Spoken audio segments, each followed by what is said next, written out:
جس سال میرے حضور تشریف لائے تو اس سال سبزہ اتنا زیادہ پیدا ہوا، بارشیں اتنی ہوئیں کہ جانور اتنے فربا اور موٹے ہو گئے کہ لگتا تھا چربی سے پھٹ نہ جائیں۔ جو بھی تجارتی قافلے گئے ہوئے تھے خاصا نفع لے کے آئے، چشموں کا پانی بڑھ گیا۔ اس سال درختوں پر پھل زیادہ آیا۔ عرب اتنے اکھڑ اور ظالم تھے، بیٹیوں کو زندہ درگور کر دیتے تھے۔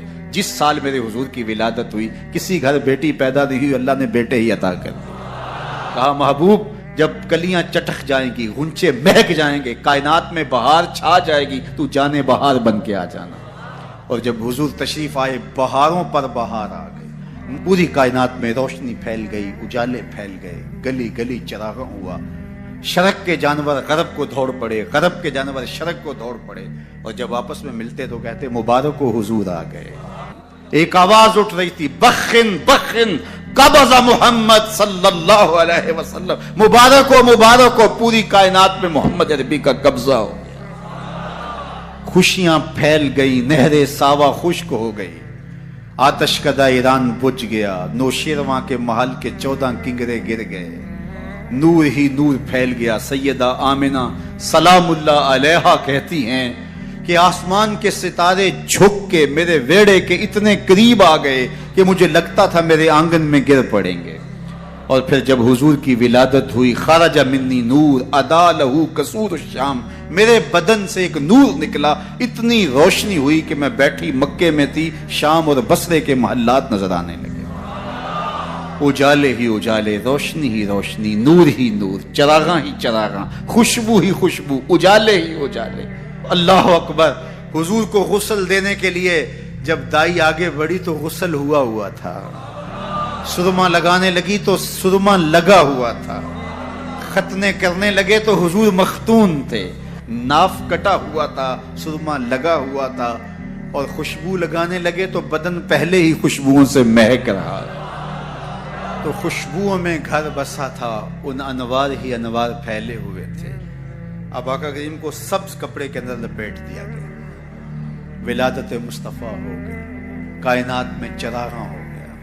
اللہ اکبر۔ بصد انداز یکتائی بغایت شان زیبائی، امی بن کر امانت آمنہ کی گود میں آئی۔ ہر ایک یہی آرزو رکھ رہا ہے، ہر ایک کی تمنا یہی ہے کہ بس وہ آنے والے ہیں۔ نبی انتظار میں کھڑے ہیں۔ یار ہمیں تو کوئی انتظار نہیں کرنا پڑا، سوئے تھے مقدر جاگ اٹھے۔ ذرا ماضی کے لوگوں کی کہانیاں دیکھو، منتظر بیٹھے ہیں، منتظر بیٹھے ہیں۔ حضرت خلیل اللہ کے گھر کی تعمیر کرنے کے بعد ہاتھ پھیلا لیتے، ربنا وابعث فیہم رسولا، اللہ تیرے گھر کی تعمیر کی، دعا مانگتا اب اس رسول کو بھیج بھی دے۔ انتظار کر کر کے آنکھیں بوڑھی ہو گئی ہیں، کب وہ آئے گا۔ حضرت عیسیٰ نے کہا مبشرم برسول یاتی من بعد اسمہ احمد، لوگوں میں نام بھی بتا دیتا ہوں، میرے بعد اب وہی آئے گا، سن لو، اس کا نام احمد ہوگا۔ اس کا نام کیا ہوگا؟ احمد صلی اللہ علیہ وسلم، صلی اللہ، اس کا نام احمد ہوگا۔ یہ اپنے حواریوں کو بتا رہے ہیں، 12 حواری بیٹھے ہیں جن کے خاص لوگ ہیں۔ ایک حواری نے کہا حضرت جس کے آپ بھی قصیدے پڑھ رہے ہیں، کیا وہ آپ سے بھی افضل ہوگا؟ حیرت تو ہوئی نا کہ میرا نبی جس کے قصیدے پڑھے تو وہ تو پھر کوئی افضل ہی ہوگا۔ ہر مرید سوچتا ہے میرے پیر سے افضل کوئی نہیں، ہر شاگرد سوچتا ہے میرے استاد سے افضل کوئی نہیں، ہر بیٹا کہتا ہے میرے باپ جیسا کوئی نہیں، ہر جو ہے وہ کارکن کہتا ہے میرے لیڈر جیسا کوئی نہیں، اور ہر امتی کہتا ہے میرا نبی تو پھر میرا نبی ہے۔ وہ تو بدبخت ہے جو نبی بھی مانتا ہے اور عیب بھی نکالتا ہے۔ محبوباں تے نکتہ چینی جڑا کرن تو باز نہیں آوندا، اصل منافق جانیے اس نو او جھوٹے پیار جتاوندا۔ سانو دسیا عشق دے مفتی جڑا مڑ مڑ پیا فرماوندا، آزم جتھے دل لگ جاوے اوتھے عیب نظر نہیں آوندا۔ عیب ہو بھی تو نظر،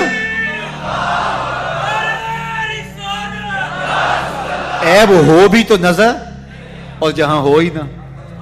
خلقت مبرأ من کل عیب، یہ حدیث تقریری ہے، حسان بن ثابت حضور کے سامنے پڑھتے ہیں، آپ کو ہر عیب سے پاک بنایا گیا۔ کأنک قد خلقت کما تشاء، لگتا ہے آپ کے رب نے آپ سے پوچھ کے آپ کو بنایا۔ اللہ اکبر، کیسا جمال ہے، کیسا حسن ہے.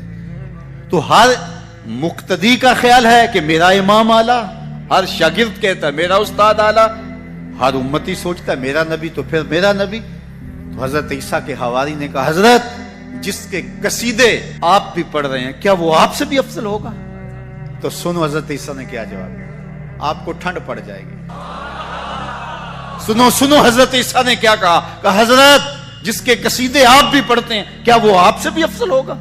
تو حضرت عیسیٰ بولے افضل ہونے کی بات کرتے ہو، وہ تو اتنی عظمتوں کا حامل ہے، اگر اس کے نالین کے تسمے کھولنے کی سعادت ابن مریم کو مل جائے تو یہ بھی مقدر کی بات ہے،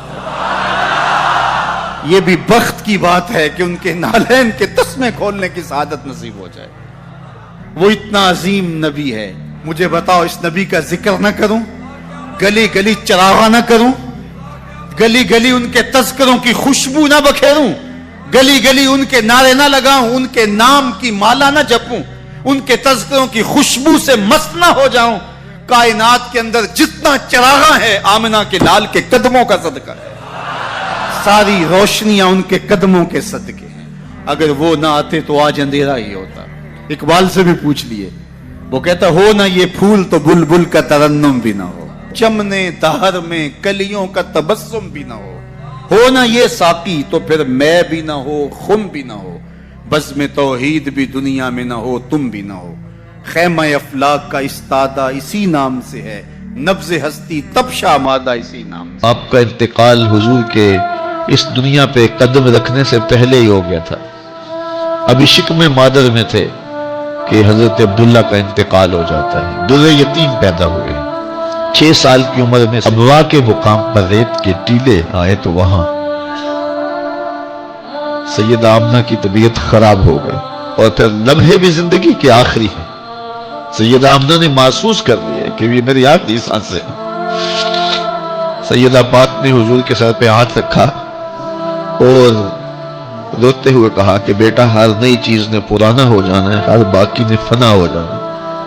میں بھی جا رہی ہوں، وَذِكْرَ بَاقْ وَوَلَدْتُ تُحْرَا، لیکن میرا ذکر نہیں مٹے گا، اس لیے کہ تیرے جیسا ستھرا بیٹا چھوڑ کے جا رہی. یہ آخری لفظ تھے سیدہ پاک کے کہ سیدہ آمنہ سلام اللہ علیہا کا انتقال ہو گیا. خیر حضور ماں سے لپٹ گئے. امی آپ آگے بولتی نہیں ہیں، لیکن خاموش ہو گیا تھا چمن بولتا. حضور نے وہیں پھر اپنی ماں کی تدفین کی. تدفین کے بعد ام ایمن کے ساتھ سواری پر بیٹھ جاتے ہیں اور چمٹ جاتے ہیں ام ایمن کے ساتھ، اور وہ جا کے حضرت عبد المطلب کے سپرد کر دیتی ہیں. تو حضرت عبد المطلب حضور کو آغوش ملے کہ بڑا روئے، اور ام ایمن سے کہا کہ میرے اس بیٹے کا تم نے خاص خیال رکھنا ہے. اور پھر انہوں نے اتنا خیال رکھا کہ میرے حضور فرمایا کرتے تھے ام ایمن میری ماں کے بعد میری ماں ہے. 2 سال کے بعد حضرت عبد المطلب کا بھی انتقال ہو گیا. ابن حشام کے یہ لفظ سینہ چیرتے ہیں کہ جب امیر قریش کا جنازہ اٹھا تو سارا مکہ جنازے کے لیے امڑ آیا، لیکن لوگوں نے 8 سال کے ایک بچے کو دیکھا جو دیواروں سے لپٹ لپٹ کے رو رہا تھا. آج یہ سہارا بچھڑ گیا. پھر چچا کی کفالت میں آئے. پھر ایک وقت آیا کہ وہ بھی اس دنیا کو چھوڑ گئے، اور اسی سال حضور کی اہلیہ کا انتقال بھی ہوا، اور اس سال کا نام عام الحزن، دکھوں کا سال رکھا. اہل مکہ نے جو سلوک کیا وہ کسی سے بھی مخفی نہیں ہے. پتھر مارے، گڑھے کھودے، کانٹے بچھائے، اجریاں ڈالی، اپنے گھروں کے کوڑے لا کے حضور کے گھر کے سامنے رکھ دیے.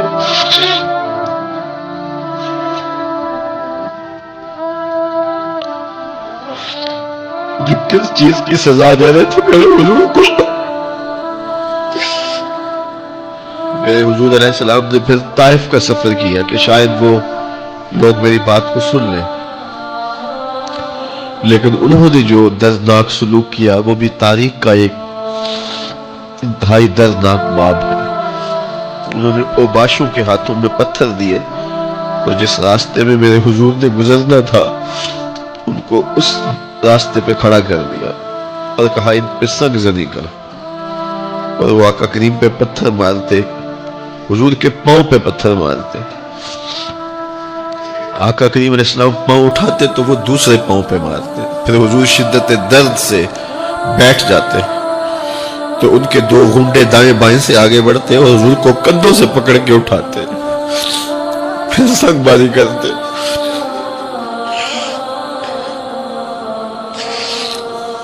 نالین حضور کے خون سے بھر گئے۔ عذاب کے فرشتے حضور کے پاس آئے کہ اگر آپ بد دعا بول دیں تو ابھی ہم ان پہاڑوں کو جوڑ دیتے ہیں اور یہ طائف کے لوگ پس جائیں گے ان پہاڑوں کے درمیان، آسمان سے پتھر اتریں گے، ان کے سر کچل دیے جائیں جنہوں نے آپ کو دکھ دیے۔ اب صحابہ جو ساتھ تھے انہیں بھی شدید آرزو تھی کہ حضور ان کے لیے بد دعا کریں، انہوں نے بڑا دکھ دیا، تو پھر حضور کے ہاتھ اٹھ گئے۔